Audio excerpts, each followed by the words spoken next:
Hi, Tracy Hugelmeyer here from VintagepreneurUniversity.com, where I help vintage sellers start, grow, and scale their business on Etsy. I also own my own vintage business, Rustic Guy, that I've had on Etsy since 2013. And today I'm super excited to get started with a brand new Friday feedback. But really quick, before I introduce you to our awesome feature of today, a couple of housekeeping items. One, if you want to find out how to get your own free review for your Etsy vintage shop, just check out the notes below. I tell you exactly how to do that below. And number two, before you make any changes to your Etsy shop, make sure that you do so thoughtfully. I don't care who's telling you the advice, even if it's coming from me, make sure that you are taking everything into consideration before you make changes to your Etsy shop and do what's right for you. And also, you never want to change everything at once. You want to make sure that you're keeping a tab on your changes and the effects that it's having on your business. Okay, so introducing Evelyn at Chez Evies Holiday Shop. Evelyn has been selling on Etsy since 2014 and has had 1,100 sales, 1,104 sales, which is amazing. I don't care how long you've been on Etsy. If you have over 1,000 sales, you are doing so many things right. And one of the things I love about Evelyn's shop, just right off the bat, is her niche of holidays. And I was curious about, now, just to kind of give you a background, I don't really get a lot of, history or background information when I do reviews. I just go look at them with really no information other than what I'm seeing. And I did look at kind of the history here of her, her reviews so that I could take a look at, has this always been a holiday shop, or did she kind of change it as she went along and kind of niched down into holiday items? But even as far back as 2015, it looks like she was selling a lot of holiday specific items, Christmas, and I think I saw here Halloween. So I think this is something she's been doing for a really long time. And I do think that it has contributed to her success. Anytime that you can narrow down into a niche, you are setting yourself up to not only attract a particular type of customer, it's going to help you know who to market to better, and it's also going to increase your chances of getting repeat customers, amongst many other benefits of having a niche. Okay, her banner, I just love this. I think it's perfect. It's great. And it's very Christmas centered right now, which is perfect. I'm guessing that Christmas time is Evelyn's busiest time of year. And I can definitely see that she is targeting those Christmas buyers with all these amazing Christmas items. I'm guessing her cha-chings are going off the hooks right now. And I can tell just by the amount of reviews that she's getting a lot of orders. So I'm going back to page 1 of the reviews, and you can tell that she's getting a lot of orders recently. So I contribute that to not only that it's the holiday time of year, the busiest holiday time of year, but also because she has niched down in such a way that she's able to attract the buyers that are right for her shop. Just one more word on niching down. I would bet that Evelyn probably gets a lot of multiple item orders. So because she stocks a lot of things that are so similar, it'd be very easy, I guess, for lack of a better word, for someone to go in and find multiple things that they like in the shop. So for instance, if they were looking at this Christmas tea towel, they might also need these tea towels, and they might also need this tablecloth because, they're all kind of fulfilling the same need. Or, these little bottles down here, they might like multiples of them, or the figurines, because these things are so closely related. Or books or cards, they might be wanting to get more than one thing when they come to her shop. And that's another benefit of niching down. Okay, in your shop title right here, I would recommend taking out your shop name, and it looks like this is your tagline, which taglines are great to have. Your shop title is just not the right place to put them because you want to use this little space, even though it's teeny tiny, to optimize for outside search engines like Google. This space actually pulls into, picture like you're doing a Google search, and the little text that shows up when you're doing your search, this will pull up in that small amount of text. So it's very searchable. And if you have keyword rich terms here, then you're more likely to pull up in a Google search. And you definitely have, some strong keywords that you can use for your shop, like vintage Christmas decor and vintage, Halloween decor, or whatever are your 2 to 3 top primary keyword phrases that describe what you have for sale in your shop. That's what you want to put here. That would be my only recommendation for you on that. I do love how you're doing your titles here for your sections. They're very keyword centered, which is perfect. Is exactly what I recommend. So again, it's just like with that little shop title, you can optimize for your outside search engine by using keyword terms here. So you've done that, and that's perfect. I'm wondering if people search for the term baubles. If they do, then make sure you keep that somewhere. You could put it down in your about section and your shop announcement and other places. But if not, I would probably change it up just a little bit to be more what people are searching for. People also don't search for treasures. Most likely, that's not probably a searchable term. So while it's a good kind of tagline, and maybe you want to put it in your shop title, or I'm sorry, not your shop title, your banner and other places, you just don't want to put it here.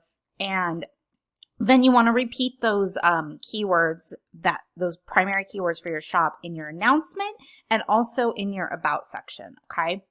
And it doesn't hurt to repeat them in other places in your shop as well, like in some of your listing. So same recommendation here in your announcement. Instead of, this is all fine, you can leave all of this just like it is. I would just add a tagline, or not a tagline, I would add your keywords in a natural way written for humans above that. So at the top of your announcement, something to the effect of Chez Evies specializes in vintage Christmas decor items and blah, blah, blah. Whatever your primary keywords are for your shop, that's what you want to put there. And again, in your about section. Okay. Speaking about an about section, you definitely want to add an about section, and there are 3 primary reasons why you want to do that. Number 1, and perhaps probably most important, is Etsy has actually told us if we add an about section, it can increase your customer and market experience score. Here it is right here, and I'm going to link to this article for you. This is how Etsy search works. Customer and market experience score. Getting great reviews, having complete shop policies, and adding an about section positively impact your search ranking.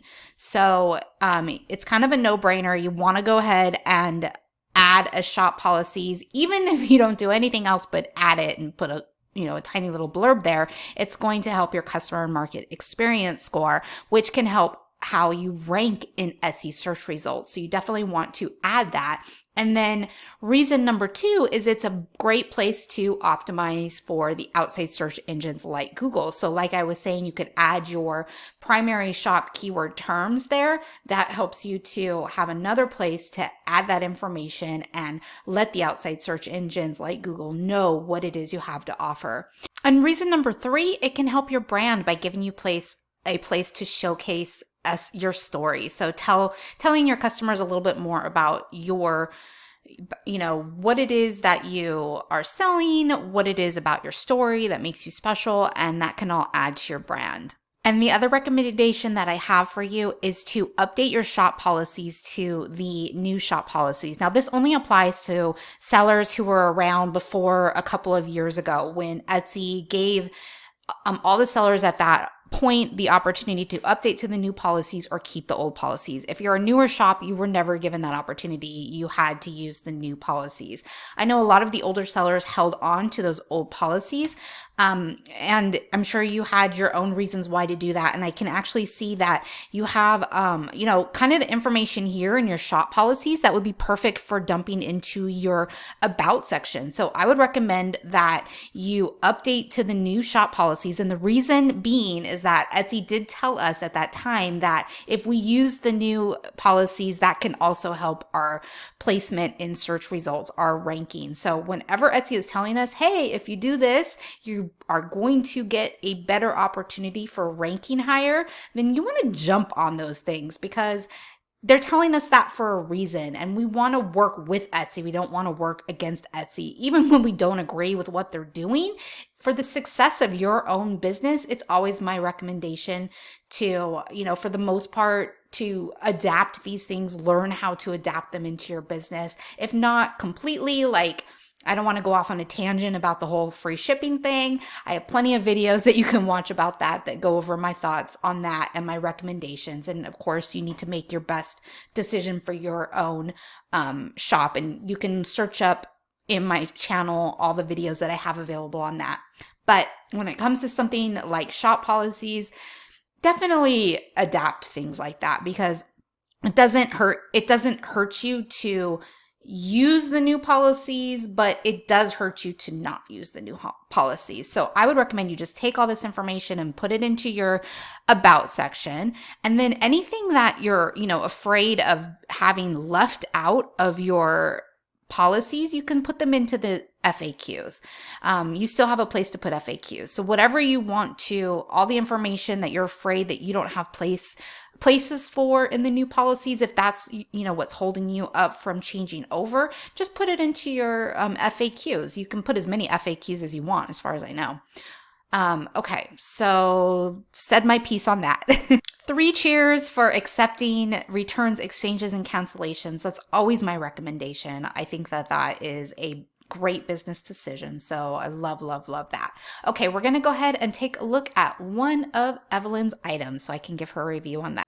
Okay, I chose these adorable Christmas labels because I just love stickers and labels. I don't know, maybe something about my childhood, but that's what I was attracted to. So that's what I'm going to go ahead and review. And I think that your shop title here is good. Not your shop title, your item title.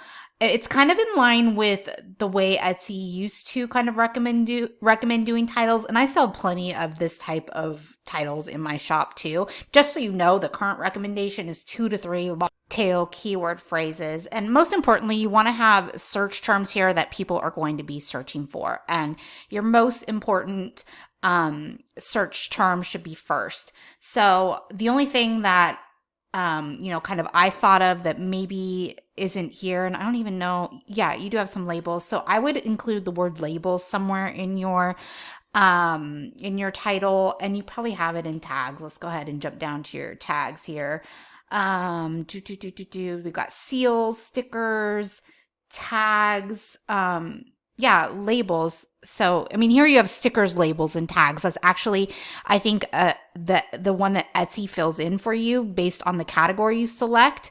And then on that note, because it is there in the Etsy chosen tag, you don't actually have to add it. So actually that takes care of that. So you're good. I would say unless that it's something that you think people would be searching for more popularly, you might want to add it in your title as well. I think your pictures are good.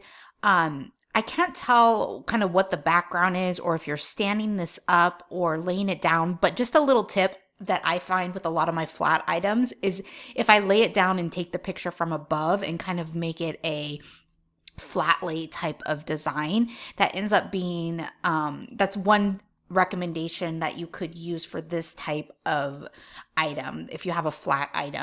I think you show a lot of different variations of what's included in the package. I can tell that pretty much just by looking at the photos, which is great. It also shows that there are some missing and all the different variations that there are. This is another photo right here that it would probably serve you a little bit better if you took it from above. Just place your camera, try playing with your camera angle and looking at it from above, and the item is down below, and see how that works for you, because this one's a little bit at an angle too. I think it'd be better if you were taking it from above. You could just see more of the details and things. And otherwise, I think your photos do a really good job of showcasing what you have. The only other photo you might want to include is something showing, because this is a smaller item, something showing scale. So maybe include a ruler or something that shows the size on these. That's always good for smaller items. It's not always possible for like, large items. As long as you're including the dimensions in the description, you should be good to go for those larger items. And I'm not sure if you're using all 13 tags. Sometimes it's hard to tell because of those ones that Etsy puts in. But if you aren't using all 13 tags, just make sure that you do that.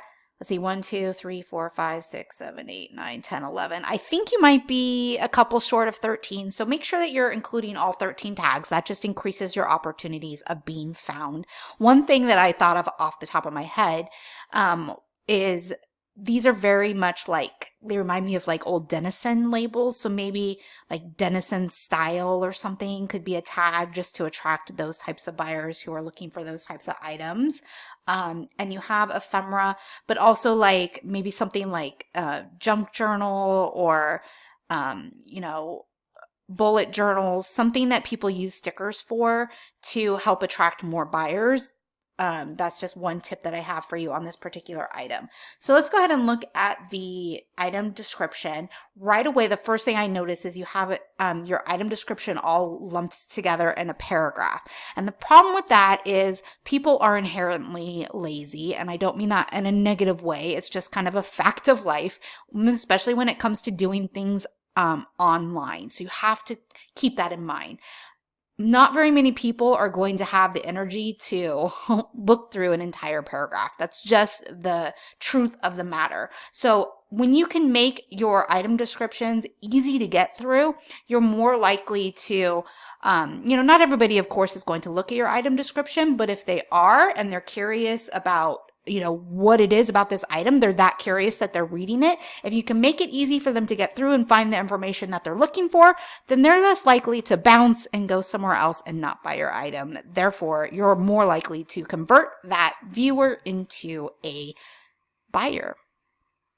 So I have a free training that I offer, and in that free training, I give away my recommended swipe copy for a listing description. So I will link that free training for anyone who's interested to go ahead and check that out, because I basically tell you exactly, you can do like copy and paste it and then change it up to fit your brand and your items. And of course your style, and make it unique to you. But it gives you a starting place, which sometimes I know a lot of people, especially if you're a newer seller, you might be struggling with what to put there.